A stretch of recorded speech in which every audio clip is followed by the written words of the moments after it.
Order, please rise for the entrance of His Worship Mayor Michael Fougere.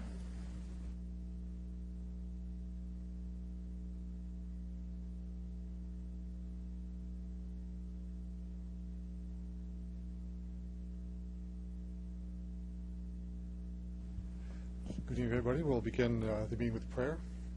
We beseech thee, Lord, to bestow wisdom upon members of this council in order that their decisions may be founded in justice and prudence. Amen. Please be seated.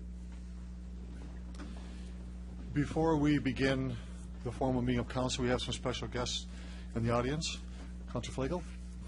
Thank you, Mayor, and welcome everybody. It gives me great pleasure to be able to do this, as I was the president of one of the Little Leagues that and part of the team, and between Regina Little League and Kiwanis, we put together a great team, and there's some accomplishments that we want to recognize today in the 13 and 14-year-old age group. Today we have some special guests in the gallery, a team of national champions right here in Regina. Obviously you can see them in the blue.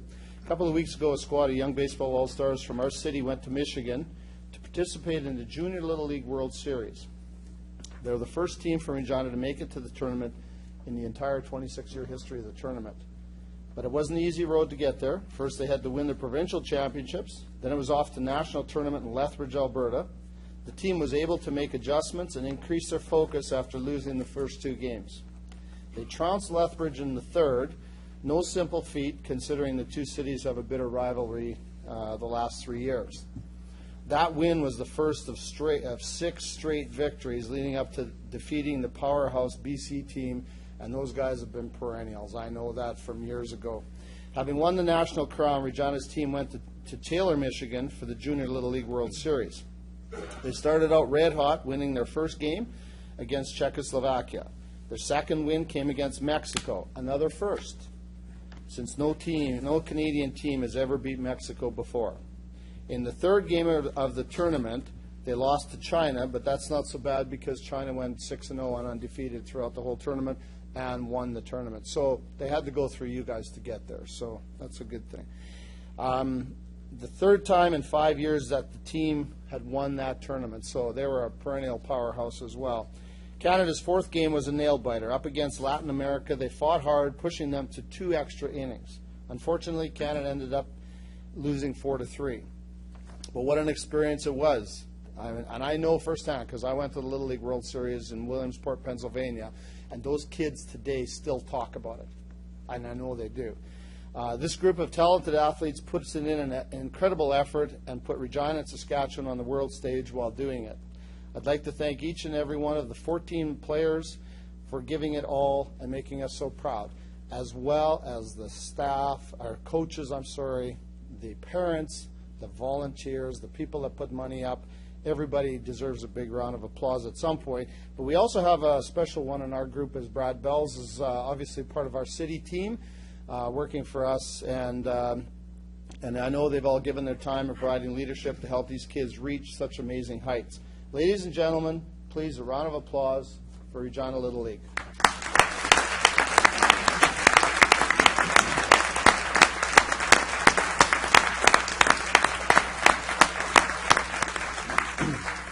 You're all great ambassadors of our city, our province, our country, and for baseball, so thank you very much for an excellent job. You made us very, very proud.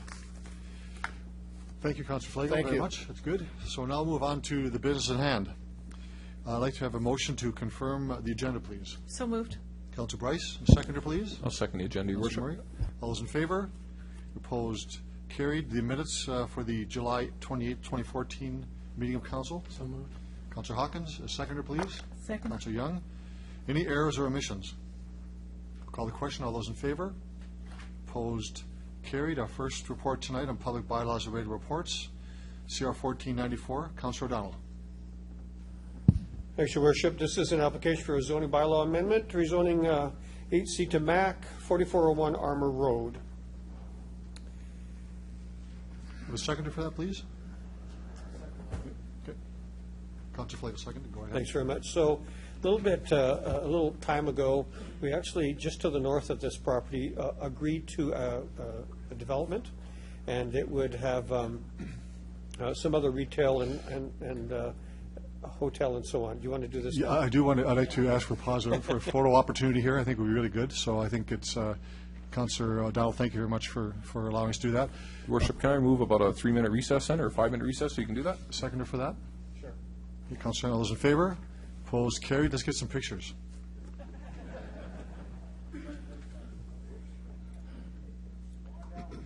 Come on down here to the center here.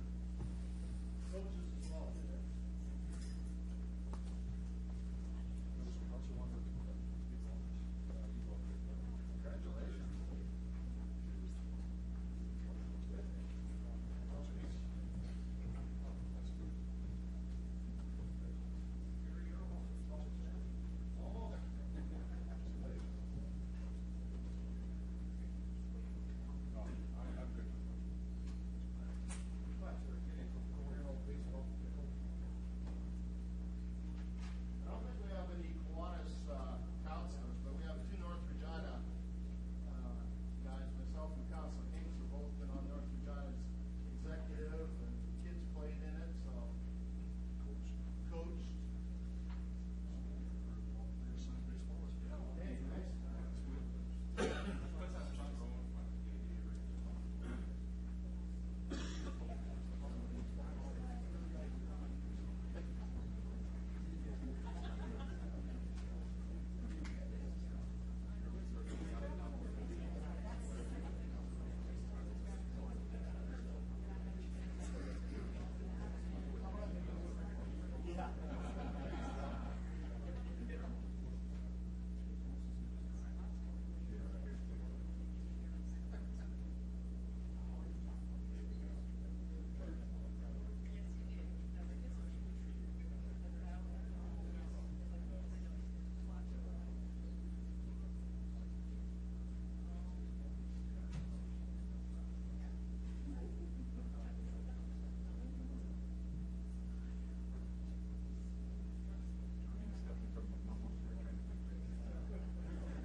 Thanks. Thanks, everybody.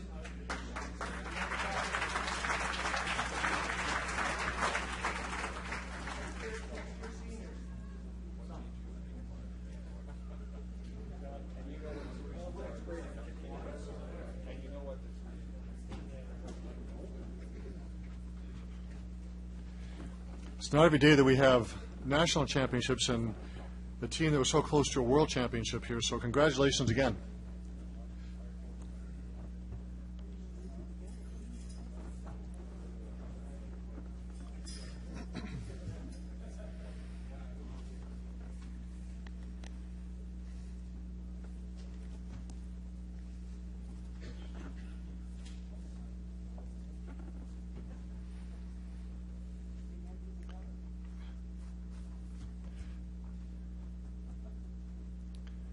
Councilor O'Donnell, the floor is yours.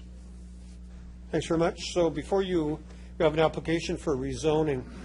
As I started to say, there was a piece of land just north of this that we previously agreed to that will have a hotel and some other commercial development. What this parcel of land would like to include is a potential for a grocery store. In order to do that, we need to simply change the zoning from highway commercial to MAC. And so the request before you is to do that. We see this as a boon to that part of the city. Lots of development going on there. We would seek your approval for this, please. Thank you, Councilor O'Donnell. Are there any questions or comments on this? Call the question. All those in favor? Opposed? It's carried. Councilor O'Donnell. Next one is 1495, and this is an application for partial lane closure, all portions of road right-of-ways within the lands commonly known as the Beaudry lands. This dates back almost a century where this was zoned area just below what is now our airport. And there was, as you look at the map, you see all sorts of nice streets and alleys and all sorts of things that never, ever developed. So it already sits on a map somewhere. In order for this land to be developed, it needs to have all of these streets and alleys closed. The request before you is, in fact, to close that. At some point in time, you may see this parcel of land come back and we would see some development potential at least on there, and some of it would be related to Harbor Landing West. Again, we seek your approval for this, please. The seconder for that motion? Okay. Councilor Burnett, does any comments or questions? I have one question to the administration related to the obvious closeness to the airport and the consultations with the airport authority. They're aware of this application, and have they commented? I know they've been given the report. Have they commented back? Mr. Carlston? Your Worship, they are aware of this, and their interest will be in the development and subsequent planning of these lands. So just to ensure as a stakeholder that they would be involved in the secondary planning process and the neighborhood concept planning. So they're silent on this application? Yes, Your Worship.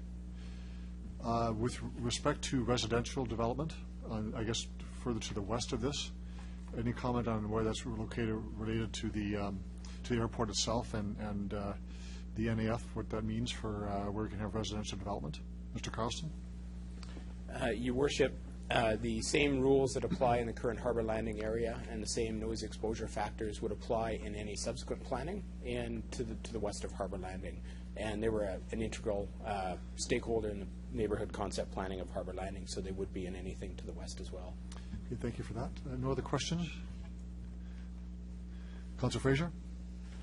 Thank you, through Mr. Mayor. Just one quick question in the same vein. Is there provincial or federal legislation as far as how far residential areas have to be away from airports? Mr. Carlston? Your Worship, there are, and they relate to the noise exposure factors. So in some of the graphics that have been provided in the first appendix, we can see some of the noise exposure factors as they relate to what would be restricted in terms of residential within that, or the types of residential or types of land uses that would be provided. So there are noise exposure contours, that we call them, that would be applied to the entire area surrounding the airport, which limit land uses. Okay, and all of the proposed land use fits into those regulations? Mr. Carlston? Yes, Your Worship, there is no proposed land use at this time for this area. It's just simply closing to prepare it for future planning. Okay, sure, thanks. Thank you, Councilor Fraser. No other comments or questions? All those in favor? Opposed? Carried. We have two bylaws. Councilor Bryce? Thank you. I move, seconded by Councillor Young, that bylaws number 2014-68 and 69 be introduced and read a first time. All those in favor? Opposed? That's carried. I move, seconded by Councillor Murray, that bylaws 2014-68 and 69 be read a second time. These are public bylaws, so I'll ask the clerk to handle this. Mr. Clerk? Thank you, Your Worship. Council is now considering two bylaws. Bylaw number 21468, respecting the proposed zoning to accommodate a future commercial development on Armour Road, and bylaw number 2014-69, respecting the closure and sale of portions of road right-of-ways within the Beaudry lands, as they are commonly known. If there is anyone present in the gallery who wishes to address council at this time on either bylaw, I would ask them to indicate so and wait for instructions from the mayor. There's no one, Your Worship. Thank you for that. Councilor Bryce, you've actually introduced it for second reading, so I'll take a vote. Is there any comments by members of council on this? Councilor Hawkins? Thank you, Your Worship. I notice, again, that communications with respect to the postage of signing the waiver was not sought from this council, that communication was not posted, and that now council is being asked retroactively to waive the postage of signing. I've made this objection before on several occasions in this council. I think that it's incumbent on the administration to follow the bylaws of the city and not seek retroactive approval in cases where they do not follow the bylaws with respect to the postage of signing. I think notice is important. The reason why it's only council that can waive notice requirement is that, at least in that case, council will know, will have notice of the waiver. So again, I would ask the administration going forward not to routinely seek our retroactive approval of the postage of signing, but instead to come here if they wish to waive signage posting. Thank you, Your Worship. Mr. Carlston, you have a comment? Yes, Your Worship. That concern has been noted by the administration, and we've altered our practices. It just so happens that there were a few applications that had been in process, this included at the time, but going forward, we have altered our process accordingly. Thank you, Mr. Carlson. Other comments on second reading? All those in favor? Opposed? Carried. Councilor Bryce? Thank you. I move, seconded by Councillor Flagel, the council hereby consents to bylaws 2014-68 and 2014-69 going to third reading at this meeting. All those in favor?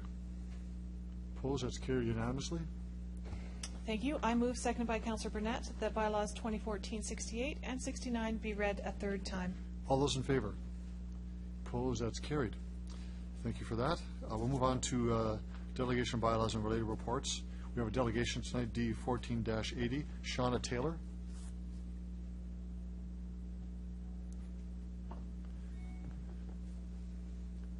Ms. Taylor, you could come to the podium and you'll see there's a button you could press. You should have a direction as to which button to press.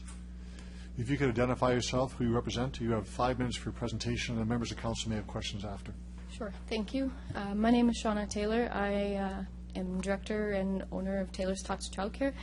I realize that for the most part this is based on the 12, but we'd also asked for the 30 center, and based on like the feedback in that we got, we realized that out of the 15 people that did feedback, that 13 were opposed. But if you look at the grand scale of it, where there was, say, 120 houses, I look at it as only 15 people responded to that, and that the Twin Peaks Community Association didn't even really bother to respond. And I feel that on the large scale shows that most of the community seems okay with having more children than just the group home. I understand that daycares have maybe left a sour taste in some people's mouths with going further with the larger centers. We just want a chance to grow and prove that we could handle this small center, and I know I can handle complaints, and I'm willing to work with neighbors, and I'm willing to work with whomever I need to make things work properly. And I know that the number 30 seemed to be quite an issue the last time, and through all the comments and through everything, but and even in the last meeting it was asked where that number came from, and that wasn't actually directly from me. It was from my consultant from the Ministry of Education, who came out, took measurements, took floor plans and everything, and was stated that 30 was an okay number to have in that house. And the fire marshal then also came out and seconded her approval, I guess, of saying that 30 would be an okay number. And even just in looking at some of the complaints and things that were in the initial report, most of them have actually already been basically taken care of, like noise complaints and smaller issues like the fencing and the deck, like we've already basically taken care of and handled those things. We just would really like a chance to grow this daycare and to grow this business and to be part of Regina's business community and prove that we can do this, basically. Good. Thank you. Thank you very much for your presentation. There are questions from members of council. Councilor O'Donnell. Thanks, Mr. Mayor. Good evening. Thanks for taking some questions. You understand the report before us actually is seeking approval from council for 12. Yes. By your submission, should I make the assumption that you would like that to be changed to 30, not 12? Our original application was for 30 because under our assumptions when we first put it in that we didn't need an application for 12. Right. So we would prefer to get zoned at all, but we were just saying that would like to state that our initial hope was for 30, but if 12 is what we can get, that's what we would do. From some of your comments in regards to fire marshals and so on, it seems to me that you've done some legwork in preparation for a larger home.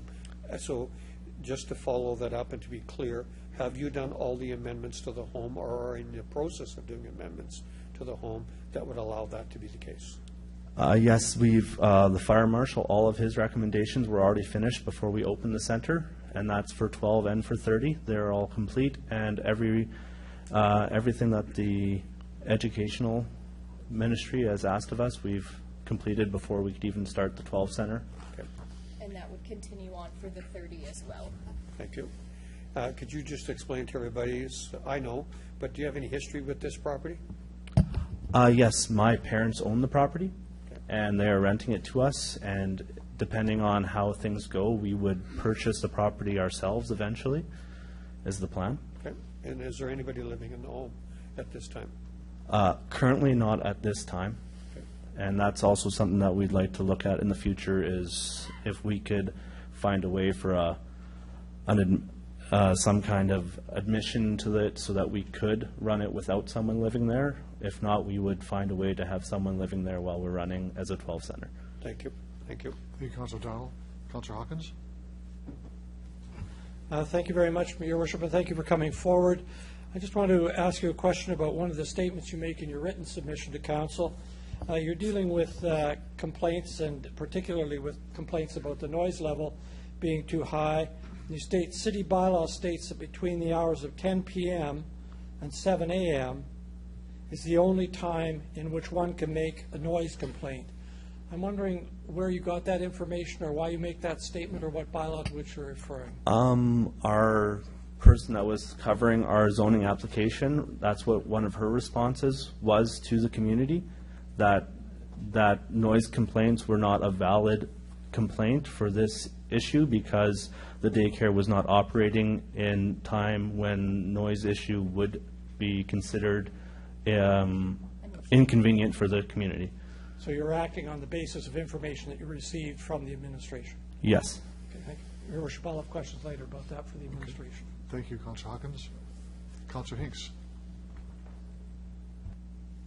Thank you for the presentation, and I am the counselor in that neighborhood, and I did receive about 5 calls that people were really concerned about having the number 30,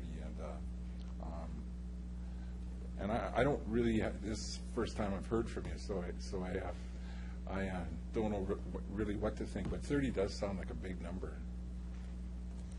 Well, it's really actually not that much. I mean, when you look at a center like the Y that runs 100 children, right? And even Norman View Daycare runs 40 out of actually a smaller house than we are running out of. Back in the day, I assume, is how they got through with that. But like I said, my consultant from the Ministry of Education came out, took measurements. They take based on how many washrooms are there per child and everything, and that was the number that was created. That was not from myself at all. That was from my consultant. Have you spoken with these people that are concerned? We actually had a meeting we went to there was a property that was being purchased for, what's the house called? The Oxford Housing. For the Oxford Housing, and we presented ourselves there, and we left it to the community that was there. We presented ourselves, and we talked to them and asked if anyone had any complaints, and no one confronted us and asked and said that they had any complaints with our property being a daycare. Great. Well, I'll be supporting it. Thank you. Thank you. Thank you, Thank Councilor you. Hinks. Other questions of the delegation? I have one, and I think Councilor O'Donnell raised this issue. I'm not sure I heard the question, though. Is there anyone living there now in the daycare? No one's living there right now. So My parents moved out to the beach, and that's because they were under the assumption that they couldn't live there, because when we first talked to the Ministry of Education, when we wanted to go forward with the daycare, we kind of got the impression that no one could be living there, because we wanted to go forward with the 30 with our applications. So we just kind of got mixed up between the ministry telling us what we could do, and we didn't know that we had to have these other We didn't know we had to have somebody. we didn't know that someone had to be living there for 12-child discretionary use. We thought that that was just the limit that we could have on a property. So I'm still a little confused that you want 30 spaces, but the report speaks of 12 daycare spaces. Do you support the report at 12 spaces? Yes. We didn't, we were a little confused coming in here even. We knew that we were applying for 12, but we thought that we would. Well, no. All right. Initially, when I had to go forward with applying for zoning, we were under the impression that when I applied for zoning, it was for the 30. Upon contact with Adachan, my planner, she further down the line informed us that actually this use was only for the 12, but to continue with the 30 anyways, and that even after last meeting and this meeting that we might still have to go to an appeal board. It was basically what we were informed of. Okay. Does that clear that up? In a way, in a manner of speaking, it does, yes. Okay. Councilor Down, do you have another question of the delegation on the report itself? There's no other questions of you, so you can return to the gallery. Thank you very much for your answering questions. Now we'll deal with the report of a proposed daycare center at 5843. Councilor Down. Thanks very much. So I'll bring this forward. It's the proposed daycare center, 5843 Early Crescent. Could I have a seconder, and I'll speak to this? Seconder, please.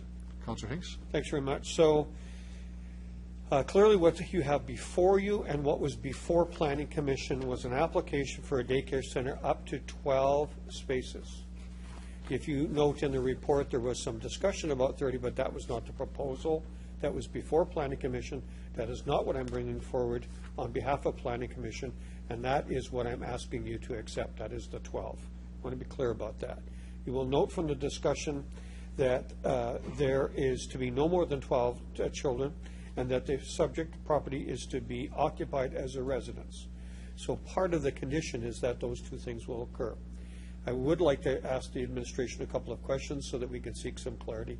One, if this passes, can you speak to the notion of how this company, people, would go to a 30 residents? Mr. Carlston. Your Worship, if this were passed as recommended tonight, those two conditions in terms of building being occupied as a residence or the number of children not exceeding 12 are development standards in the zoning bylaw that could be appealed. So should the applicant wish to have more than 12 or not have residents within the location, they can apply through the Development Appeals Board to waive one or both of those requirements. That process does involve another round of public engagement. So everyone within 75 meters of that subject property would be notified by mail of the intent of the applicant, and they would have an opportunity to speak to the Development Appeals Board, but it would be subject to the Appeals Board for decision making. And could I ask, as a follow-up to that, the role of the province now? One of the things is that these people have had to come before council to seek some permission. What happens now in terms of the province if they wish to both have this 12 or to extend that to 30? What's the role of the province, please? Mr. Carlston. Your Worship, I might have to seek some counsel from Mr. Searle here. He has a closer working relationship with the province. Mr. Searle.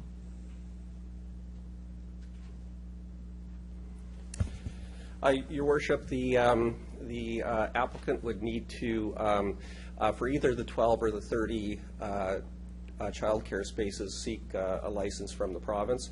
If the city were not to grant, or the Development Appeals Board were not to grant the approval for the 30, effectively the applicant would not have municipal approval, so the province would not issue a license for that number. So to be clear, there is an approval process that starts with the city, but am I correct, concludes with the province? Is that fair? Mr. Searle. Your Worship, yes, for more than the 12 daycare spaces, the province requires the city's approval before they'll issue that license. Thank you. So I think on behalf of Planning Commission, it would be fair for me to say this. One, we approve this notion of 12 in this residence. I believe that the neighborhood expects to have an operation of 12. I think there's some other conditions that are here. I believe at this point that it would be fair to go to the public should the operators wish to go beyond that, to extend beyond that, but that there are conditions that have to be met here. And I will speak at final after I hear some more comments. So seek approval, please. Okay. Councilor Hawkins.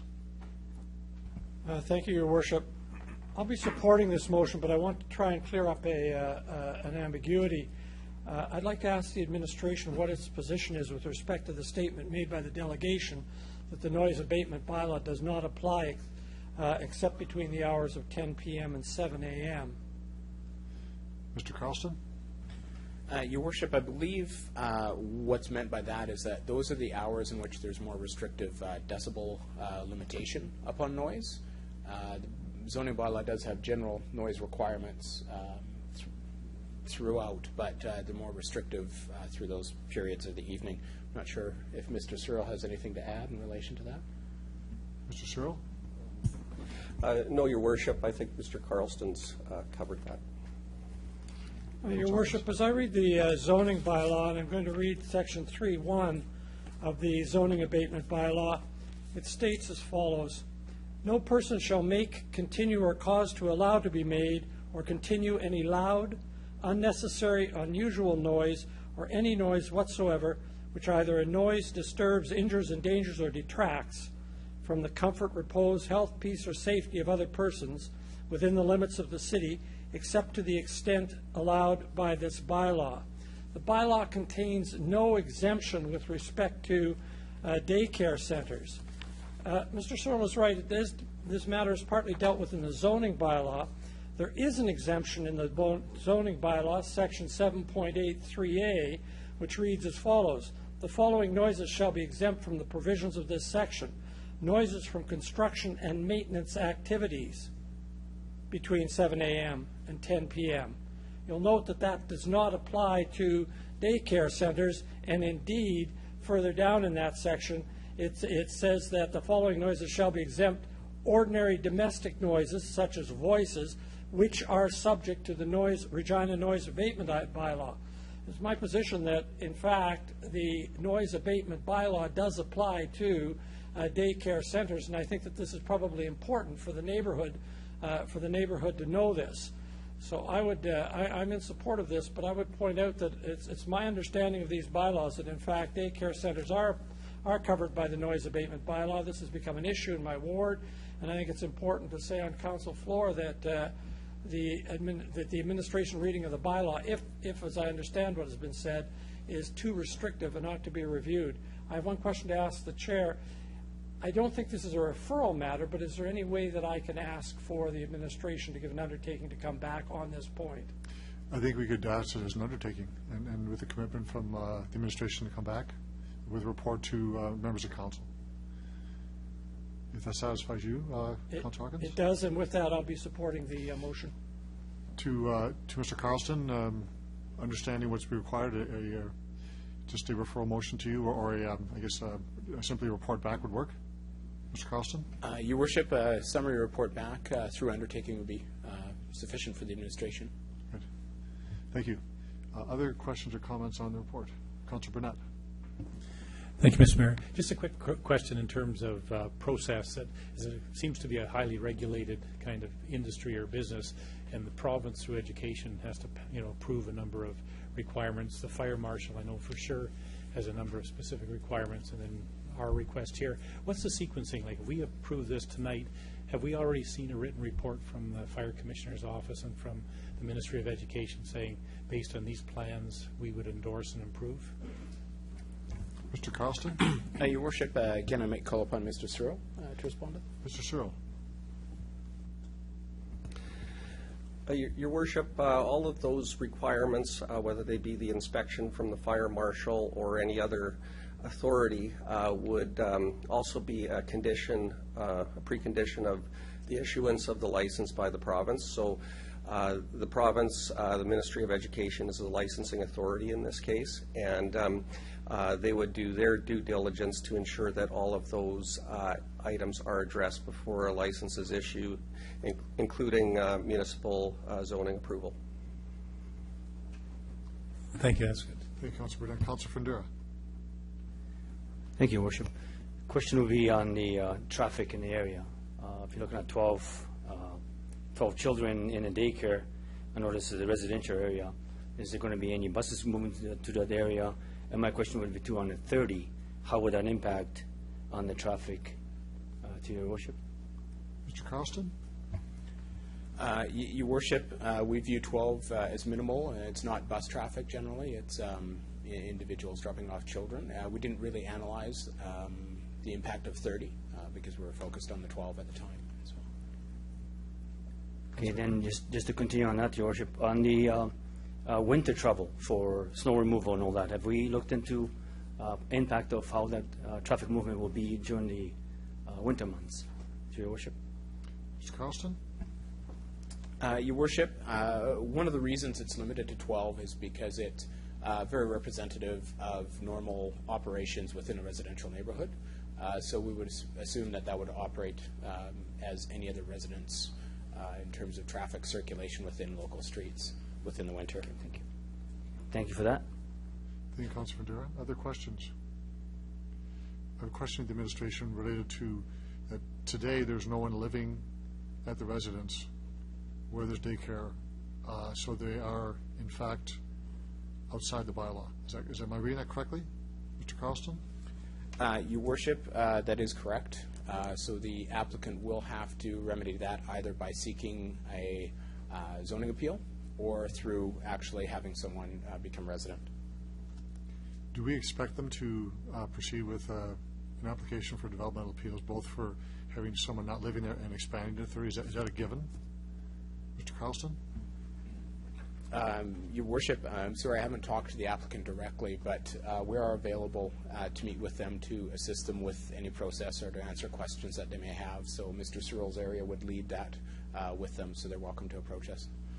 If they do not proceed in that way, what would the City of Regina do to ensure someone does live there if they stay at 12 daycare spaces? Mr. Carlston? Your worship, as a condition of approval, they'd be required to, so this Mr. Searle's area would be looking to enforce the conditions of the approval to ensure that that does occur. Thank you very much. Councilor Bryce. I'm just wondering what the rationale of having somebody live in the house of a daycare would be. Mr. Carlston? Your worship, the limitation here of these daycare homes are viewed as sort of still residential in nature. So residential in nature meaning someone having permanent residence. If that's not the desire of or if the neighborhood is accepting of not having that, they can go through the appeals process and achieve that waiver of the regulation that way. Okay, thank you. Thank you, Councilor Bryce. If no other speakers, I'll give the floor back to Councilor O'Donnell to close debate. Councilor O'Donnell? Thanks. I have not changed my mind and not changed the recommendation that's before you, but I do have a question, and I'll make a comment based on the answer. Is it our policy that when someone comes forward for an application for a daycare, that they get a package of information that says 1, 2, 3, 4, 5, and then you know what you're doing? Is that the case? Mr. Carlston? Your worship, I might ask Mr. Searle specifically for applications on daycares. Mr. Searle? Your worship, in discussing the application with the applicant at the outset, our standard procedure would be to inform the applicant about the process and what would be required procedurally to take the application forward. And also with that would be all plan requirements that we would have a comprehensive review of the zoning regulations and the standards that would apply to that specific application. Based on the answer, I'm going to add a recommendation to this report. I will state what it is, and then I'll seek a seconder before I speak to it. I would like to have written communication between the City of Regina and this applicant so they understand the procedures that are available to them following this application or approval. Seconder for that, Councilor Hinks. Thank you. If I could just speak to it this way, I heard the word confused repeated too many times, and so I'd like to have clarity on this matter. I think that one of the things in our community is daycare is a given, that we need it and we need more spots, and the province seems to be working toward that gain. But I also find that there was way too much confusion in this application. I would ask that we in fact communicate in a written form to them so they know not only what they have to do and what their obligations are, but also what is possible for them. I would seek your approval on that amendment, please. Speakers to the amendment? We're all clear on that? We have a second. Councilor Hinks seconded. I'll call the question on the amendment. All those in favor? Opposed? Carried. And I'll just finish by saying, I think this is a valid situation. Having 12 is what we agreed to. Whatever happens after this is subject to both public approval as well as ours. Thank you very much. Thank you, Councilor Dowell. I'll call the question on the report as amended. All those in favor? Opposed? That's carried. Move on to report 97, and this is a right-of-way at McDonald Street. Councilor O'Donnell. Yeah, the address is 2777, and this is a correction, so I could have a seconder. I'll speak to it. Seconder, please. I didn't hear who was second. Councilor Hinks? Okay. So you actually have seen this closure before, but there is an error made in terms of the actual frontage of the property. Simply, this is a correction, and would like to seek your approval, please. Councilor Murray. Your Worship, just maybe a question to the administration on what that correction is. My understanding is just a measurement, a couple inches or something that was out. Is that right? Mr. Carlson? Your Worship, that is correct. Well, on that, I appreciate the dedication and commitment to ensuring that we have accuracy there, and I appreciate bringing this forward and allowing us to correct it. So that's important. Thank you. Thank you for that. Other comments on the report? All those in favor? Opposed? Carried. To the bylaw, Councilor Bryce. Thank you. I moved, seconded by Councilor Fraser, that bylaw 2014-70 be introduced and read a first time. All those in favor? Opposed? Carried.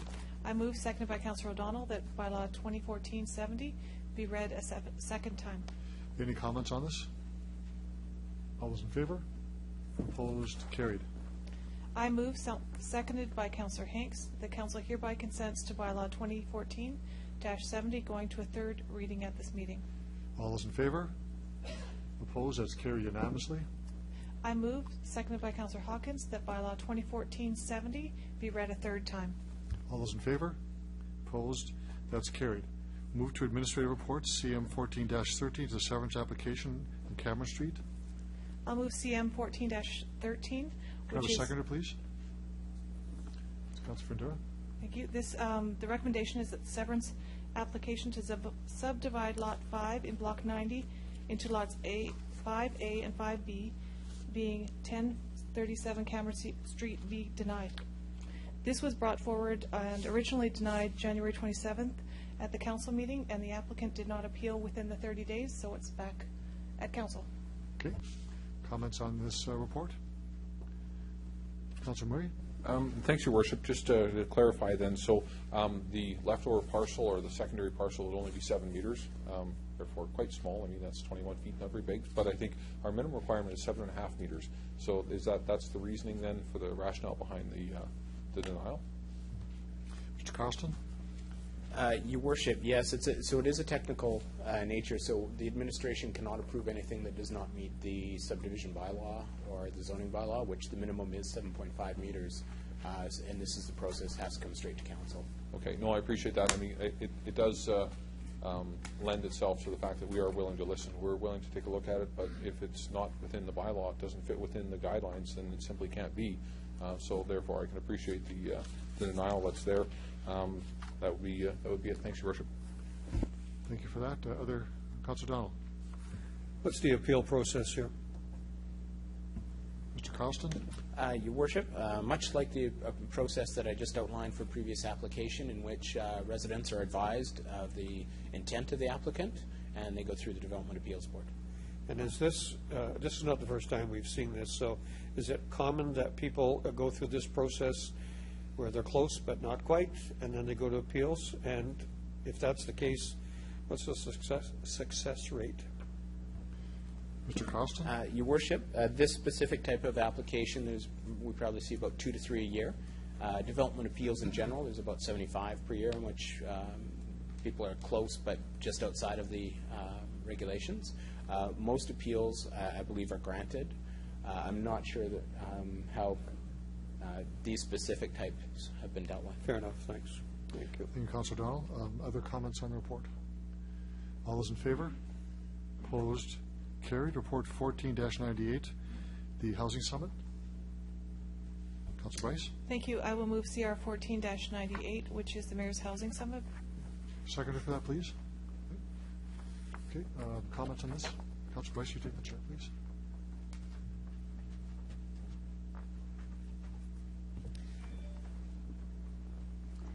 Mayor Pager?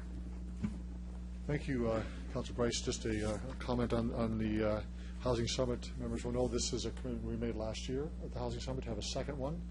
The report before you tonight is a discussion on the contents, direction, and the proposal for a one-day Housing Summit, as well as the attached budget pro forma as we believe it would be today, and the funding through the general reserve.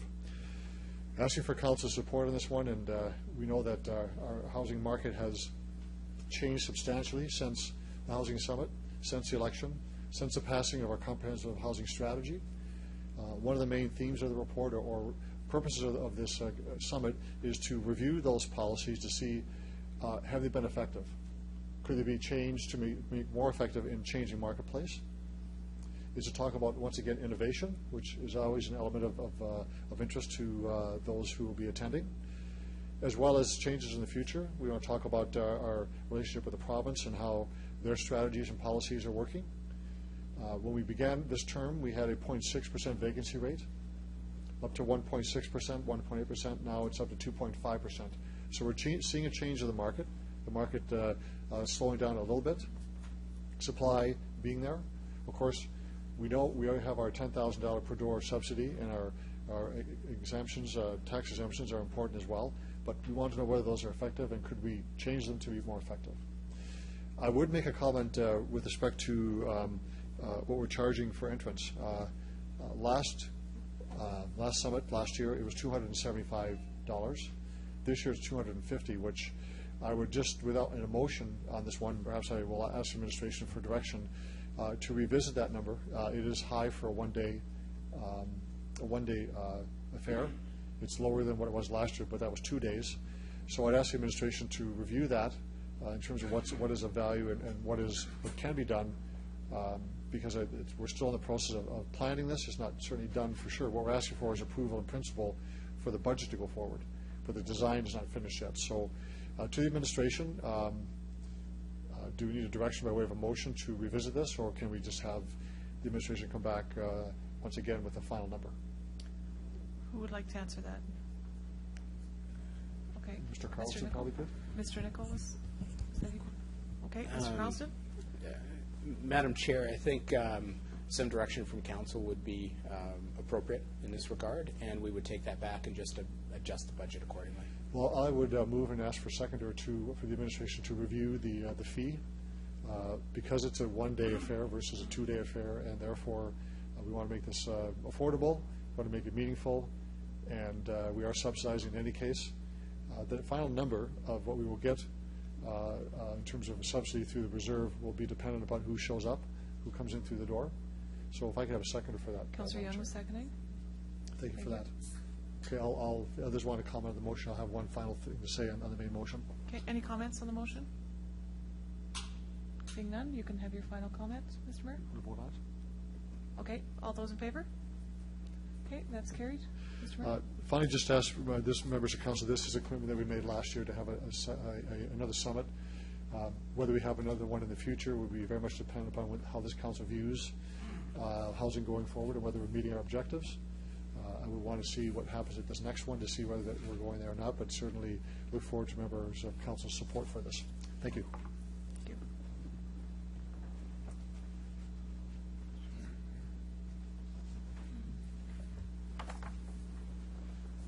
Other comments on the report? I'll call the question. All those in favor? Opposed?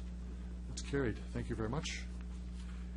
We'll go to report 1499, red light camera program. Councillor Bryce. Thank you. I'll move CR 14-99, which is the red light program. I'll read the recommendations. Subject to 2015 budgeting funding approval, City Council approve the continuation of the red light camera program with new digital technology in conjunction with utilization of engineering countermeasures to improve traffic safety. B, a creation of joint steering committee with membership from the Regina Police Service, City of Regina, and SGI to oversee the transition to the red light camera program. And C, a change in the funding arrangements for the new digital technology whereby all operating and capital infrastructure expenses and fine revenue associated with the red light camera program be administered to the City of Regina, by the City of Regina. A seconder for that, please. Councilor Hinks. Before we go to questions, we do have members of the committee that reviewed and made recommendations through the Regina Police Service that are here. Do we want them to come forward to answer questions? It's up to council if they'd like to have them come forward. Councilor Hawkins, I suspect you probably would. Oh, okay. Perhaps you can come down. If I could ask the committee to come down, whoever wants to answer questions on this report. I'll just do closing statements then. Could you Close the debate. close? Okay.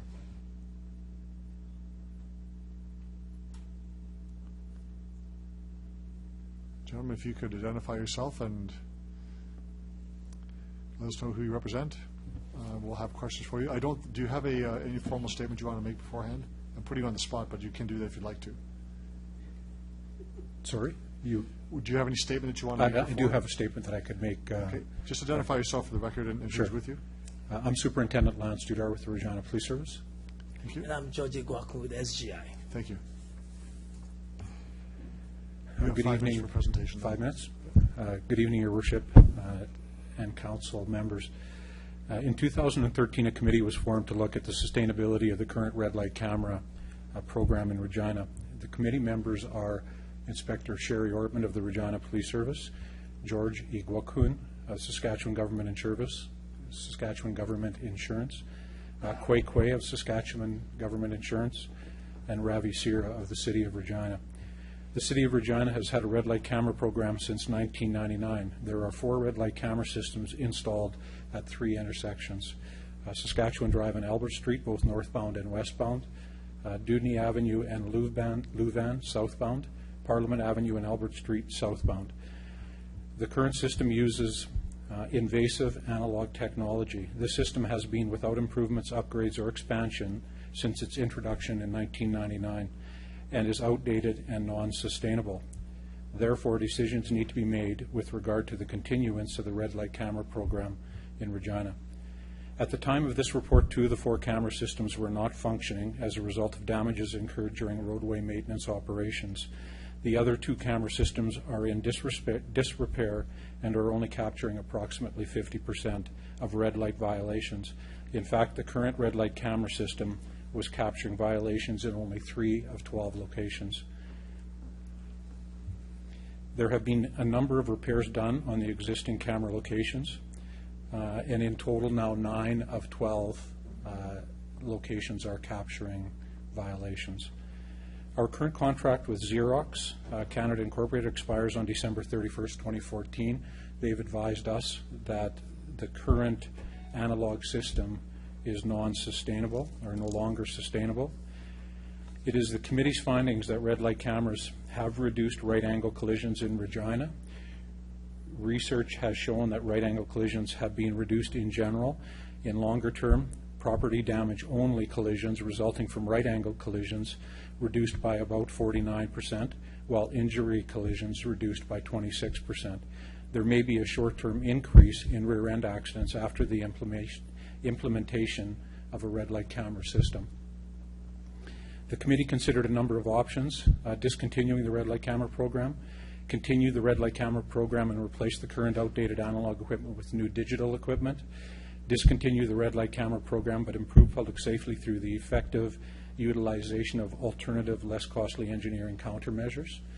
In the end, the recommendation from the committee is to go with a blend of options 2 and 3, continue the red light camera program and replace the current analog equipment with new digital technology and further improve public safety through the effective utilization of alternative, less costly countermeasures. Members of the committee representing SGI can explain the research and analysis in more detail if required. If approved, a review of the red light camera program will be conducted in 3 years. Thank you. Thank you very much for that. Now, we do have questions. You can start. Thank you. So do these new digital cameras have the ability to catch speed violations as well? Should the province ever allow that to happen? Some of the technology is available to capture speed violations as well. It would depend, I guess, on what was decided through an RFP or an RFI as to which direction was going, and again, on legislation.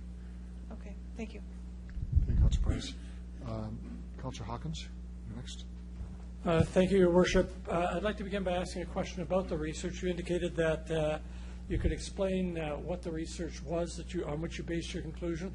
Could you give us a brief outline of that research, particularly the sources cited? Yes. The sources, some of the sources are indicated in the report that we attached as an appendix. Basically, an evaluation of red light camera program takes a number of protocols. There are two aspects of the analysis. First of all, you look at the number of years before the cameras were installed at the intersection, and you look at the collision patterns, and then you look after the cameras have been installed, and to compare what the situation was and what was the expected collisions following implementation. We analyzed the data using basic two approaches. First of all, there's one called the naive before and after analysis, where you basically consider the crashes over the period before the red light cameras came into being, and then you follow that one. That doesn't take into consideration other factors that can impact collisions at the intersection, such as traffic volumes and geometry and so on. So that first aspect, we looked at 9 years before the cameras came into being, and then looked after the installation, 3-year period, 9-year period, and then 13-year period after that. The second aspect of the analysis, which was more elaborate, is called the empirical Bayes theorem. That is what is normally used in the safety industry for evaluation of such devices. What you do is you take comparison sites, which you call them reference sites, that is sites without cameras, and then you use the data that you have to try to project what would be the expected collisions had the cameras not been in place. And then you compare it to what had happened after, and the difference will indicate to you whether there has been safety improvement or not. Basically, the red light cameras are designed to reduce collisions that result from red light running, which is the right-angled collisions. That is the basic thing, and we found out that there's been significant reductions in those types of collisions. There's been a number of research in so many jurisdictions where momentarily rear-end collisions have increased as a result of the installation. However, it's not that across the board. There are situations where some of the reports indicate increases and others where it indicates reduction. So with respect to the unwanted outcome of increased rear-end collisions, the results is not conclusive. So basically, that is the approach that we use in our analysis. And we found in our specific situation that the target collisions, which is the right-angle collisions, have reduced significantly. And there were some increases in rear-end collisions in the first few years, but in the long term, we saw reductions, both in the more severe type of collisions as well as the lesser collisions of lesser severity. So in a gist, that's the approach that we used. Several follow-on questions, if I might. In your comparative analysis before red lights and after red lights, am I right to think that the information after 2010 would be of little value, given that half the cameras were not functioning at all and the other half of the cameras were functioning only at a much reduced level? Yes, we took that into consideration. The first analysis actually ended in 2010, and we didn't go beyond that. The later one, because we are projecting what would be expected, the functioning or lack thereof it would not affect it. But basically, the analysis stopped at 2010 in terms of the direct comparison for the specific intersections where there were red light cameras. Yes, correct? in the first analysis, yes. Did you look at research done in other jurisdictions? Yes. And that research, you said, and you might expand on this, indicated that the results were mixed, I think were your words, and that's certainly my information. Is that correct? No. All the research consistently indicate that the collisions that result from red light running are all significantly reduced. There are some cases where rear-end collisions have been reported to have increased in some jurisdictions, but not all. There are a number of jurisdictions where, in fact, the rear-end collisions have reduced. So it is not that all the results are mixed. I indicated the results regarding the unwanted rear-end collisions are the ones that are mixed. And are there jurisdictions which have discontinued their red light programs because they found that the increase in rear-end collisions as a result of red lights meant that their accident rate was increasing? What I'm aware of is across Canada, the Alberta is currently, there are red light cameras being used both in Edmonton and in Calgary. There's a red light camera being used in Winnipeg, in BC, as well as in some places in Ontario. Can you tell me something about what the experience in Winnipeg showed? Yes. In Winnipeg, there's a study by the Traffic Injury Research Foundation that was commissioned to conduct a scientific evaluation, and I can give you the reference. They've indicated that the red light cameras that have been in Winnipeg have been beneficial from the safety point of view.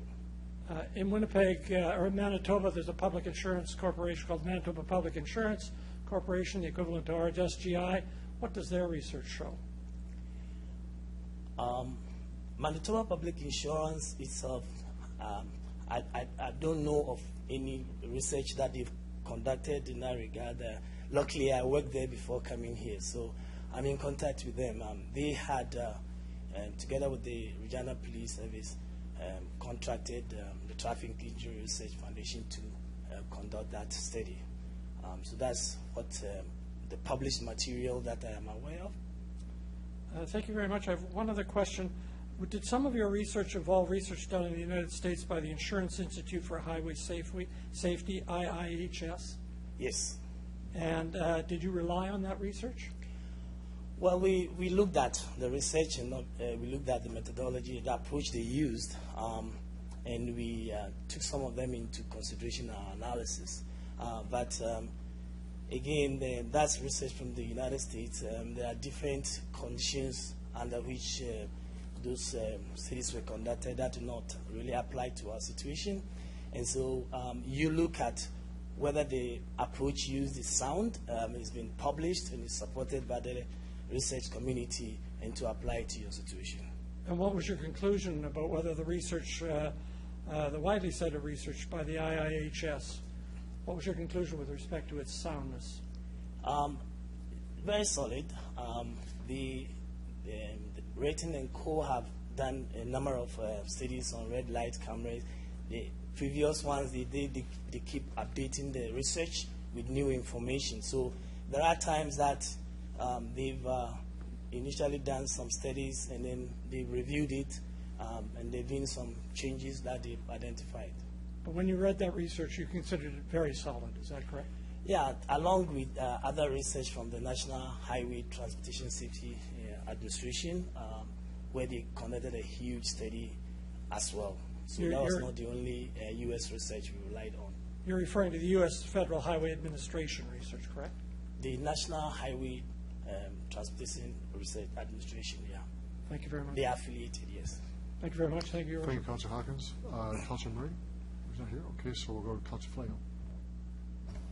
Where were you on August 17, 1976? I'm just going with this cross-examination there. So, Okay. Sorry, Councillor Hawkins. I just had to. I'm wondering about, we talk history of the red light cameras. Do you see us going to more, if we go through with this, do we add 15, 20 of them and make it even better, or do we find other less expensive solutions? Where do you stand on something like that? Well, our recommendation indicates that we got to use these devices and complement them with engineering measures. As to where to be expanded to, we will need to conduct additional analysis, take a number of factors into consideration before you can actually indicate, the extent of the expansion, because it has to be such that the full impact of what is expected of these devices to be realized. Okay. If you remember at Executive, I brought up a thing that our friends to the very far south in Mexico utilize a flashing green prior to it turning yellow and then red. Would we be able to utilize something like that? And I think we got an email stating that the Canada Safety Act doesn't allow us to do that right now. But would you find that that's as helpful and useful as opposed to a red light camera, and maybe a tenth of the cost? Yeah, certainly it's worked for Mexico, but again, it has to be looked at within a wide scheme of issues, so whether we can apply them and whether legislation will allow for that.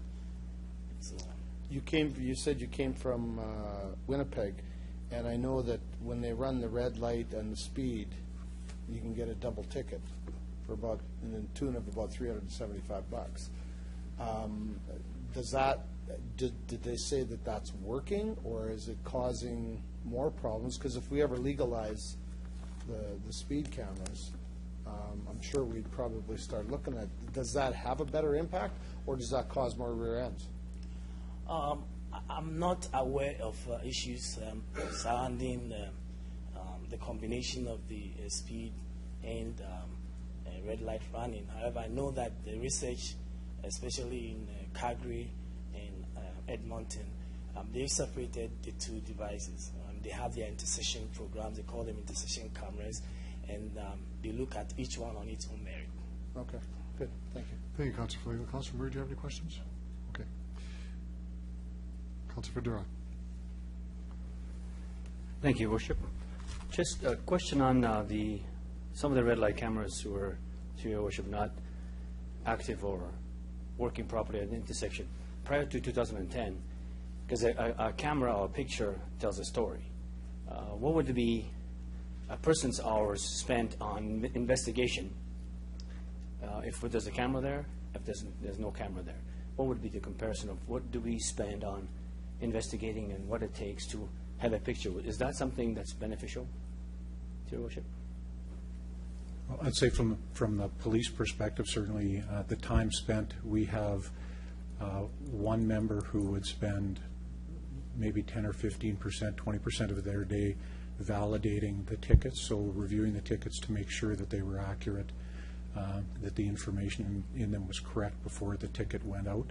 So there is some time spent doing that. That compared to having a member sitting on an intersection enforcing, I think there would be no comparison. That it's much more efficient to do it with a red light camera versus having members at these higher risk intersections. Okay, thank you. Thank you, Councillor Fedora. Councillor Burnett. Thank you, Mr. Mayor. Just a quick question. I may have answered this in executive, but the type of technology, does that allow us to take a picture of sort of facial recognition as well as the car and license plate? I know there was some discussion before that occasionally people would appeal the ticket because they would say, well, that's my car, but I wasn't driving. No, for now, the technology only takes the plate, the picture of the plate, and not the individual in the face. Okay, thank you.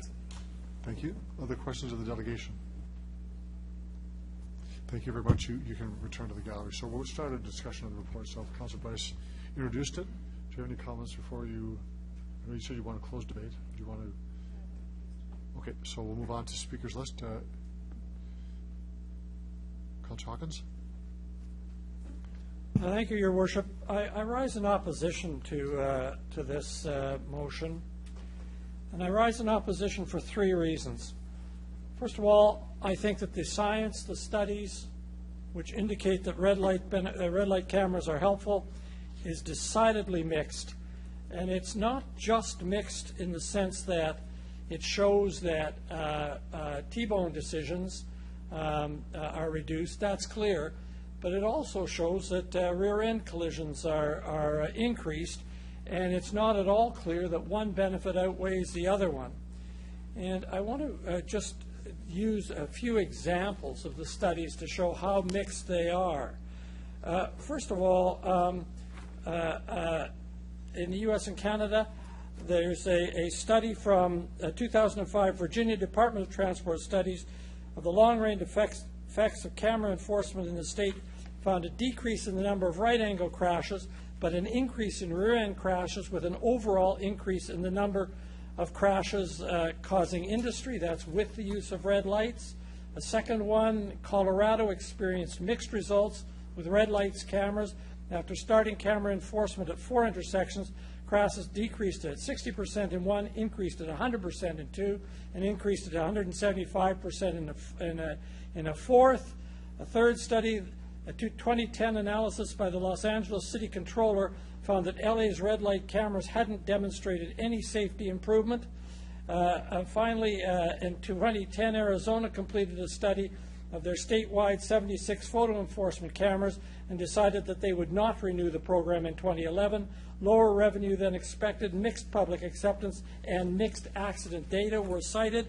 Those are American studies. There's no reason to think that Canada would be any different with respect to this, but just to check, a report in the Winnipeg Sun, September 22nd, 2010, the average number of collisions at Winnipeg's 12 original red light cameras intersections has jumped 18% since the devices were installed in 2003, according to Manitoba public insurance data obtained by the Winnipeg Sun, despite claims by politicians and police brass that intersection cameras are making our streets safer by reducing collisions.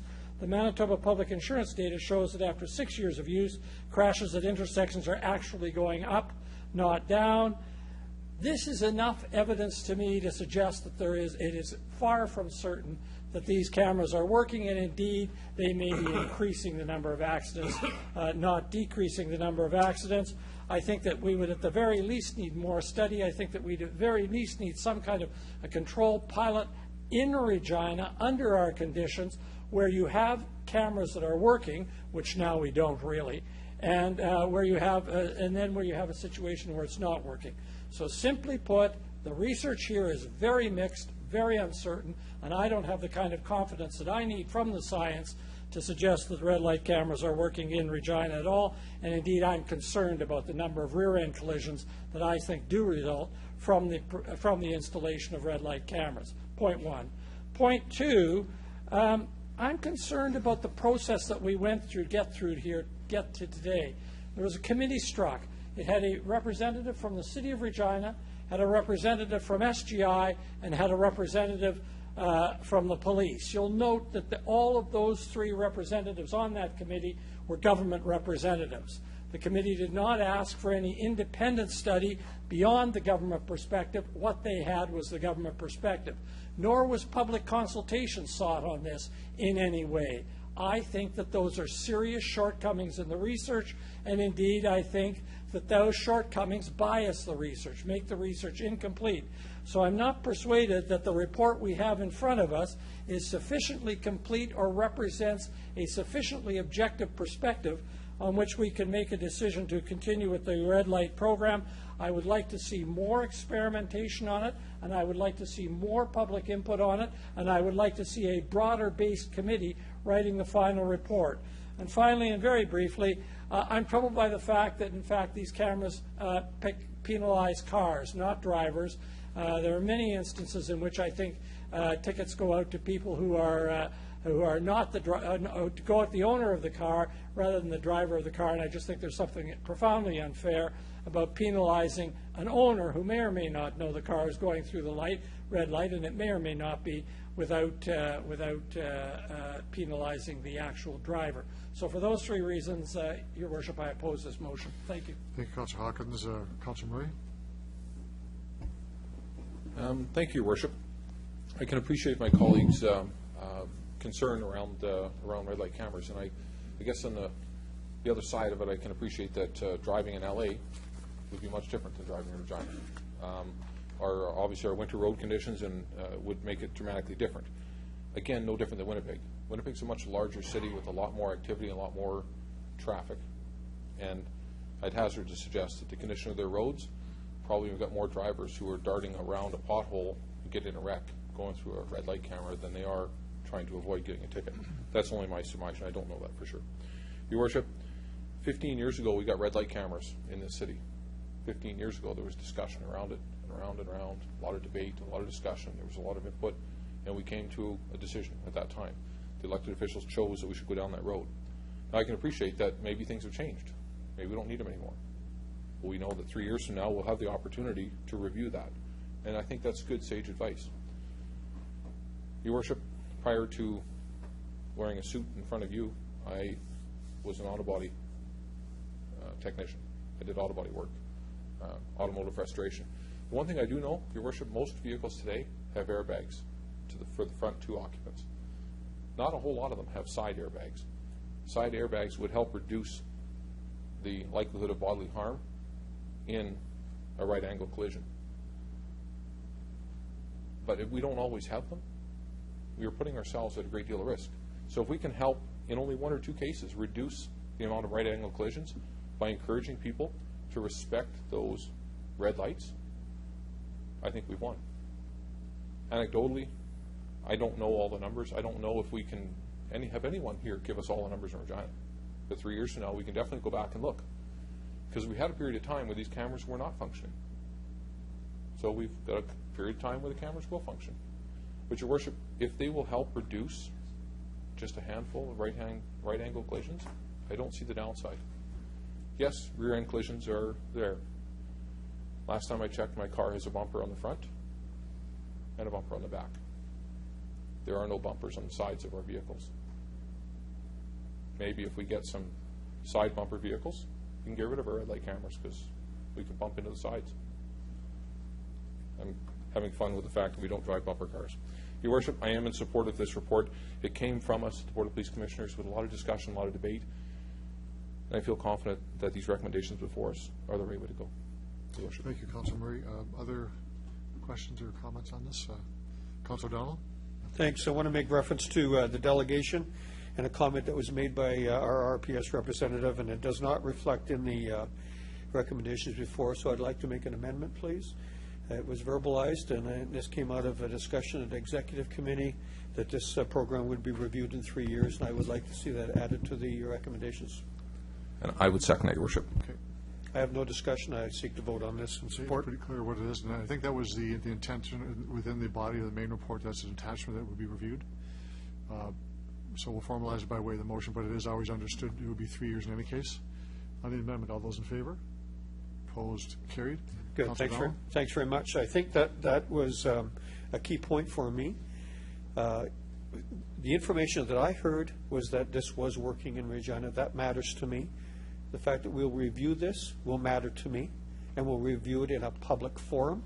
You'll note tonight how many people came and spoke to this issue. None. I'm good with this. Thank you, Councillor Dowell. To close debate, Councillor Bryce. Thank you. I understand that sometimes statistics and studies have mixed reviews, so I do understand that, but I do think that these were working in Regina from some of the studies that we've done. And in order to get that data for specifically Regina, we have to have something in place so that we can record whether it increases or decreases accidents. So whether it rotationally happens the way it is now, and then we collect data that way, or however you choose to do it, that's sort of my thoughts, that unless we have these cameras in place, we can't collect that data in 3 years to make a qualified decision. So I feel that I don't mind if somebody's driving my car, they're responsible for my car. If they get a ticket driving my car through a red light, they are responsible for that car. Just like if they parked it where they shouldn't park it, it's the same idea. They're responsible for that ticket because they parked it where they shouldn't park it. So it's pretty hard to track down a person by a photo to say who was driving that car that day. So I still think that it needs to go with the car, with the registration. So I'm okay with that as well. I think anything we can do to decrease the amount of serious injuries that people get in accidents, I think that's a good thing for council to do. I understand that people do get accidents for the first little while when they realize there's a red light camera there because somebody slams on the brakes in front of them not wanting to get that ticket and they're not paying attention. Well, that's not our fault for putting the red light camera there. That's their fault for not paying attention. So I'm totally in agreement with this. Thank you, Councillor Bryce. You close debate, so there's no other speakers. All those in favor? Opposed? That's carried. Move to report 14-100. This is a Heritage Building Rehabilitation Program. That would be either Councillor Murray or Councillor Hawkins. Councillor Murray. Thanks very much, Your Worship. I do rise to bring forward CR 14-100. The City of Regina Heritage Building Rehabilitation Program. There's 4 parts to it, Your Worship, and the recommendations coming from Finance Administration on August 5th were a receive and file of the consultant's report, which is entitled Incentives for Heritage Building Upgrades in Regina, and that would be Appendix A within the report. Your Worship, there's also the approval of the Heritage Incentive Policy in the form that's set out within Appendix C, and that replaced the Municipal Incentive Policy for the preservation of heritage properties and directs the administration to report back to us on bonus density policies by Q4 of 2015. Your Worship, Part 3 is to remove items CR 01-254 as well as F&A 0331 from the Finance Administration Committee's list of outstanding items, and a Part 4, the City of Regina Heritage Building Rehabilitation Program be reviewed prior to 2020 or unless required by an earlier date. Your Worship, we had a lot of people come before us, and they had a lot of passion with what it was they discussed. And heritage buildings are important, and we learned more about that at the Finance Administration Committee. I believe that we've got a great community partnership with those that are out there involved on heritage side, and they brought their expertise to us, and I feel very confident that coming from the committee, we're on the right track with this. Your Worship, look for approval. Okay, I need a seconder for that, of course. Councillor Hawkins does that. Okay, other comments, Councillor Hawkins? Thank you, Your Worship. I rise in support of this motion. We had a very good discussion with very good delegations on this matter when we looked at it in the Finance Committee. I think that two things are important to stress. The first is that the current system of tax exemption is insufficient to protect heritage buildings in a housing market and in a building market where prices and construction costs are rising dramatically. So this is an amendment to our program that needs to be made to protect our heritage buildings. The second thing is it'd be natural to ask the question, how much is this going to cost? How can we afford it?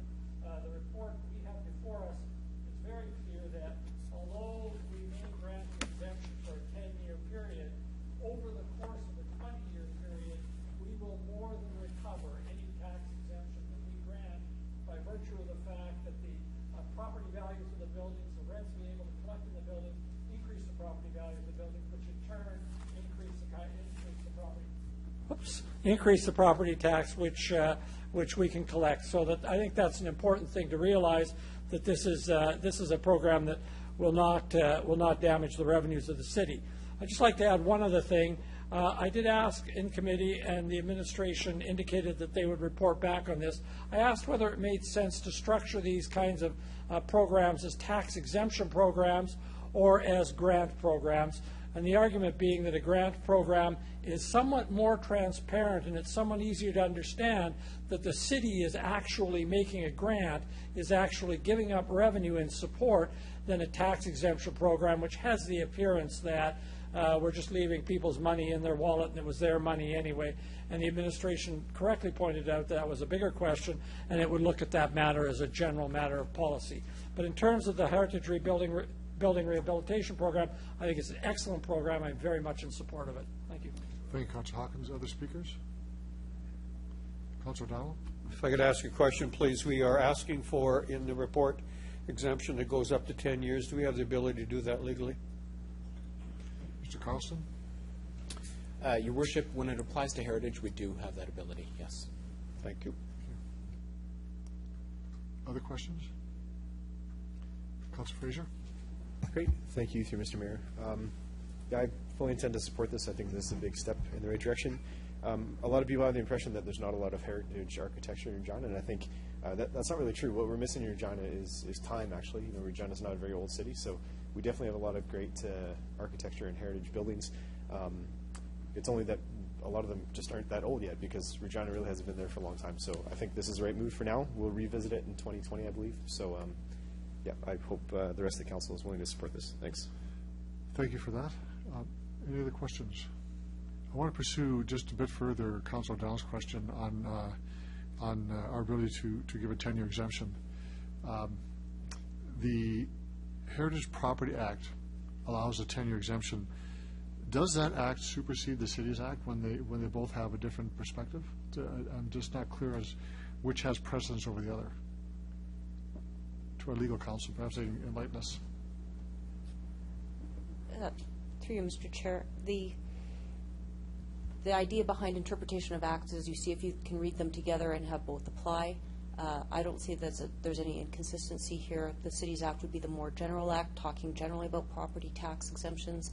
The Heritage Act would be the more specific act. So if there were a conflict, the Heritage Property Act could apply.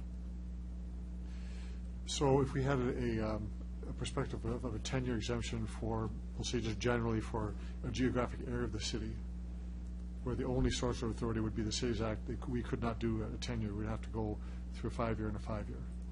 That's correct. The Heritage Property Act has some very stringent requirements about what makes it a heritage property. It's more than geographic location. Right. Understood. Okay, that's good. Thank you. Other comments on the report? All those in favor? Opposed? That's carried. Go to report CR 101. This is a Lawson Aquatic Center improvements. Yes, Your Worship, I rise to bring forward Report 101. The recommendations coming from the Finance Administration Committee, Your Worship, are to approve an allocation of $271,500 in funding, and this is coming from the Asset Revitalization Reserve, the ARR, and this is for the Lawson Aquatic Center and its improvements. If Your Worship, so if I have a seconder, I'll just speak briefly. Seconder, please. Councillor O'Donnell. Thank you, Your Worship. So it was only just in brief recent memory that we went through a time where the Lawson was having some challenges providing the needs for the community, dealing with some air quality issues. Of course, we're on the mend towards that. There is some additional costs involved in making sure that that asset, Your Worship, is going to provide for the residents what they're recommended, what they want, what it is that they're demanding and what they desire. Your Worship, we're improving it. We're going to fix the Lawson. We're going to get it where it serves the needs of our community. And through this reserve, we're going to be able to find the funds to do it. Your Worship, we have these reserves in place for this reason. This council over the years has made good, sage decisions around having reserves in place to cover off these assets to make sure that we can do the renovations and repairs, and that's what this is for. Your Worship, look forward to seeing your support. Thank you. Thank you, Councillor Murray. Councillor O'Donnell.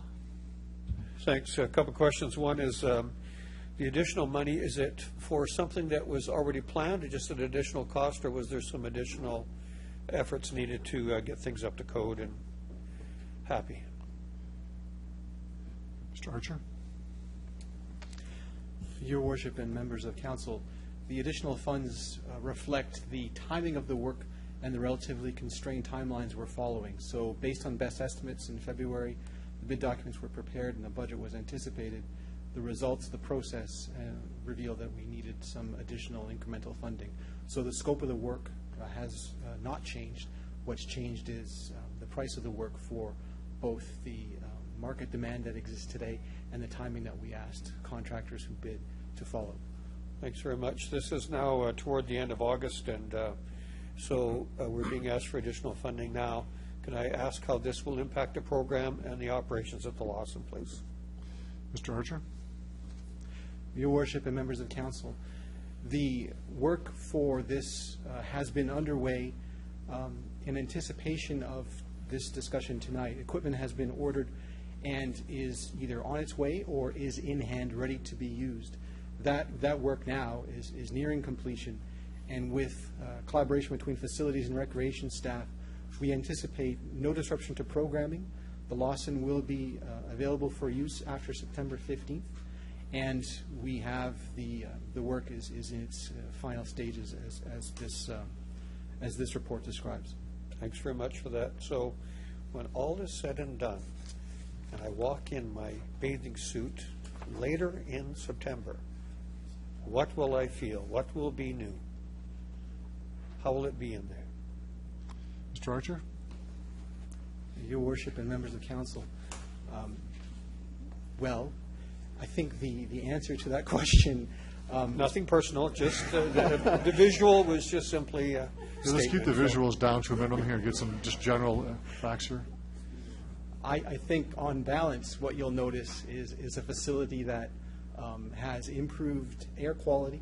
And while we can't eliminate some of the air quality issues that existed in the facility that prompted this work, what we will see are improvements that enhance the comfort and the functionality of the space and continue the access to a service that is very well used by the community at rates that are affordable for taxpayers. Before I let you give the floor, Ms. Gazer was part of the review that she may have some answers with respect to the quality of the experience, not the visual, the experience. Yeah. Ms. Gazer, do you want to have anything to add to that? Your Worship, as was in the original report, there are systems being installed for air quality, so for better air distribution. So you'll see flexible piping, for lack of better terms, throughout the facility that is bringing air in, not from just one end of the facility, but throughout the facility, which I think people will experience and feel to be quite different.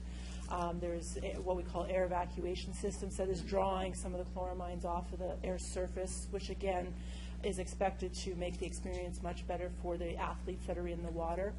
And then there is the UV system that's being put in. Now that one is the one system that won't be as visible to the athletes or to occupants of the facility, but should make the experience significantly better in that there'll be less chloramines produced. If we were building new and what we're doing, would they be consistent? Excuse me? Your Worship, yes, the technology that's being used is technology that is consistent with what other facilities are using, and I do believe this will make us actually a very good facility as compared to others across Canada. Okay, thanks. And last question. While we heard many things about air quality for competitive people, we also heard about the hot tub. Where is the hot tub at? Excuse me? Your Worship, the hot tub is part of the work. I apologize, I don't know exactly. It was being looked at as a part of the UV treatment, so it will also have that, but it is fully anticipated that the hot tub will be up and operational when the facility is open. Maybe just a follow-up to that. If we were building new, would we have a hot tub in the place? I know that's, I'm talking about for air quality, where it sits, and I mean, a hot tub's nice and all that kind of stuff, I get that, but. Your Worship, when we were looking at potential solutions for this, we did look at some facilities across Canada in some of the different ways. There are certainly facilities that have either removed their hot tub altogether or put their hot tub in a different attached facility that has its own air quality treatment system, so that it is a separate operation from the main pool. Thanks. Very pleased with what I've heard. I'll be supporting. Thank you, Councilor John. Councilor Hawkins? Thank you, Your Worship. I too support this, and I think it'll be a substantial improvement. I also note that the pool has an estimated life of 20 years, so that the improvements we make now, 20 years more, so that the improvements that we make now will go on serving us for a very considerable period of time. I just have one question. I'm wondering if there's any, on a user pay principle, is there any consideration being given to the fee structure at the Lawson and some attempt to recover some part of the expense of upgrading this facility? Mr. Archer? Your Worship and members of council, I think the process of setting fees for any of our facilities reflects several factors, including the operating costs and the capital costs associated with providing the service. There are also other policy considerations, and those reflect council's perspective on the degree of community good that is involved in the service versus the individual benefits that are derived. So The answer to the question is yes, but not in the short term. Those are discussions that need further consideration with council and frankly have broader implications than just those costs associated with the lawsuit. Thank you. It's a helpful answer, Your Worship. I do support this.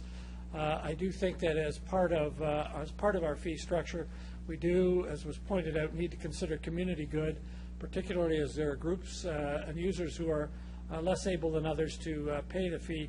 I do think, however, that we do have to have some sensitivity that those who use facilities should be contributing to their maintenance and to their improvement. Thank you. Thank you, Councillor Hawkins. Councillor Fraser? Thank you, through Mr. Mayor. Just for clarity, this overage happened then during the tendering process? We hadn't Mr. Archer? picked up your phone in already? Your Worship, members of the council, the identification of incremental costs was identified as a result of the response from the call for tenders, yes. So it happened before we entered into a contract. It's not that we entered into a contract and it wasn't a fixed price contract? Mr. Archer? A fixed price contract. Your Worship, I'm drawing a blank at the moment and need some assistance from my facility staff to provide the details associated with that response. So if I could please have Jill or Karen provide some additional details. My apologies, I just need some assistance. Or Your Worship, the price difference came back in the responses to the tender, so it was a fixed price tender. It wasn't something that resulted as additional costs during or after the contract was awarded. It was a price that an overage we knew prior to. Okay, thanks. Thank you, Councillor Fraser. Other questions? I have a couple of quick questions. Number of complaints that we received over the summer on air quality in the facility. Any indication of what that's like? Ms. Gizmo? Your Worship, I am not aware of any complaints since, I believe, early or late January of this year. The report references a number of other incremental changes and alterations beyond what we asked for in the RFP. I think I'm reading this correctly. Can I just get an understanding of what those kinds of changes are? Ms. Gizmo? Yeah, Your Worship, some of the things requested in the tender are associated to the intent of the work that's being done, but not necessary in the sense that we could still accomplish it. They were looked at for value for dollar at the time, as opposed to doing them at a later date if they provided value at this time doing it. An example might be changing some of the aeration in some of the pools or the nozzles at the bottom of the pool. Okay. So they're minor items in total. Thank you. Councilor Murray, to close debate. If there's no one else to speak, okay, Councilor Murray? Yeah. Just in closing debate, one final question that dawned on me, and that was around the saunas, because I know that there's been some issues around those nice warm spaces. We have some pretty cool days, and it's pretty nice to go in there and get a bit of a sweat on without all the labor. What's happening with the saunas? Can we have some more information on that to finalize, if that's all right? Let's find out. Could I have my question earlier? Any But information on that? do we have Ms. information Gizmo? on it? Your Worship, I'm sorry, I don't have any information. Saunas were not part of the original project or part of the work that is being done. Yeah, no, I appreciate that, and I know it wasn't part of the scope, but I know that they have been down for a while, and there have been a number of calls on them that they're maybe not working like they ought to. So, I have an inside source that's told me that. So, Your Worship, I'll close my debate at that, and appreciate the opportunity. Thank you. Thank you. Councilor Murray's closed debate. There's no further debate on this report. I'll call the question. All those in favor? Opposed? Carried. We have last report tonight on the ward boundary review. I'll move CP 14-14, which is the ward boundary review. Are you a seconder? Okay, Councilor Flagel. Now, just before we go to discussion, if you have any questions, the clerk is the only member of the commission who's here tonight, so he can answer questions. So I'll leave it to start with. Go ahead. Thank you. I just have. I needed. I went to the meeting to try to see about how we could move my ward, Ward 10. I lost Wall Shakers. It's now in Councilor Bryce's ward, and we talked about splitting communities. Talked about or newsletters that go out from the community, and now it has to go into 2 or 3 different areas. We talked about a population gap if you're over 10%. And it sounds like the committee and the members of the committee, their hands are tied because it all falls under the Cities Act. But the one question they didn't ask was that when, and I think it was sort of mentioned, but when is the Cities Act under review for these types of things? Because there is a 10%, as long as the population is within 10% of everybody else, it's okay. But if you're an extra 500 over, then they have to make changes.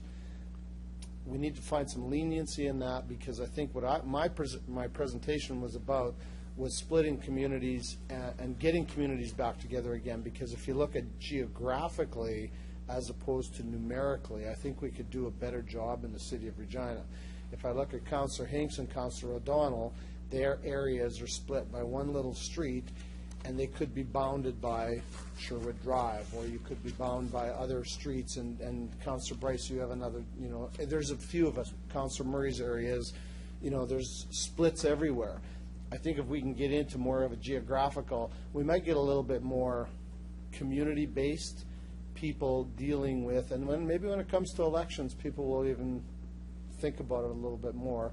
Your area, they don't know where to go to vote. They're splitting up with Councillor Young's, and you're with Councillor Fundura's. There's a whole bunch, and so those were some of the questions that I asked. But again, it sounded like the committee's hands were tied. So my question is, after saying all that, when is there going to be a review? Mr. Clerk.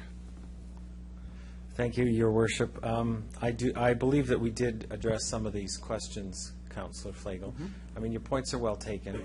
We consider a number of variables with respect to the determination of boundaries, and one of them is reference to special diversity or community of interest of the inhabitants, primarily community associations. Having said that, we are absolutely bound by the Act, because of everything in the Act, it says you can take in X, Y, and Z variables. However, you must stay within 10% variation of the population average, plus or minus. So I believe we shared with you at the commission hearings that really the only way to get that revised is with the provincial government to change the Act. And technically, I think the Act is open, or possibly open, any time the government wishes to bring forth amendments. So, I mean, if the city or the cities or SUMA wish to take something forward to ask the government to initiate looking at this, then that's how the ball would start. But I think you appreciate the fact that we really do, our hands are absolutely tied. Oh, thanks. And I know that, and that's why I said it that way. So do I, as a singular councillor, go pursue this? Do we go as a group of councillors? Do we go as a city? Do we go as SUMA, as you mentioned? How do we approach it? Like, what is the best way to address this? Because I don't think I'm the only one. And maybe not. Maybe I'm the only one out of the 10 here, but there's got to be other people in other cities that the same thing is applying. So, sure. Well, through you, Your Worship, anytime there's legislative changes being contemplated, obviously you go through the ministry, in this case the Ministry of Government Relations. It's not for me to say whether it would be you individually or you as a council or SUMA. You would have to take that collective action and decide which is best. You may or may not find that a number of other municipalities, your colleagues, share the concerns with the splitting of community associations. I would caution you that you're going to find that there will be no shortage of variations out there or variables that people want to see. And with the changing demographics and the changing landscape of the city, particularly as we grow and expand, it's becoming an ever-increasing challenge to do these kind of changes without absolute disruption. The Commission noted that we attempted, and we're revising only 2 of the 10 wards, because we have our eye on the future, that particularly with the newly annexed lands and the growth in certain areas of the city, that it's very likely that the next ward boundary review will result in some significant changes to, I would suggest, the majority of boundaries. But the mayor may have some more to offer on that. As a general comment, the province does call for amendments, proposed amendments to any piece of legislation. the Cities Act is no different than any other act. But in order to get a critical mass of interest through the SUMA board, through our representatives could bring that to the board to see what they think. Are there experiences like that? And that's how you begin the process of getting a consensus on possible changes. Okay. So certainly our two board representatives on SUMA could perhaps take that forward to see if there's any traction on the issue at all, then go forward from there. Right, yeah. I'm just speaking on for myself. I mean, in this 10% thing, it's such a small, minute number that if I have 2,000 extra people in my ward, but it's going to keep the community together, those 2,000 people are not causing me more grief and more. There's just not. It's not there, and it's so the number 10, how they came up with 10, could be 20, and so I think that's something that the delegates need to talk to SUMA about, and I think we need to fix it because as the communities get bigger, we need to tighten them up in being more cohesive together as a group because we're going to be such a diverse city that we just need more help. Thanks. So this report actually, the motion is to receive and file because we can't alter the work done by this great committee. So any other speakers on the receive and file? I'll call the question. All those in favor? Opposed? Carried. Two bylaws. Councilor Bryce. Thank you. Both these bylaws had their first and second reading July 28th, so I move, seconded by Councillor Fundura, that bylaws 2014-58 and 61 be read a third time. All those in favor? Oh, okay. You want to speak to Separately? it? I think You want to do them separately? Okay. Okay, we'll do them separately. Sure. I move, seconded by Councillor Fundura, that bylaw 2014-58 be read a third time. All those in favor? Opposed? That's carried. I move, seconded by Councillor Hawkins, that bylaw 2014-61 be read a third time. Any speakers? All those in favor? Opposed? Carried. Motion to adjourn. So moved. Seconder, please. Councilor Fundura. All those in favor? Opposed? Carried. Thank you very much, everybody, and have a good evening.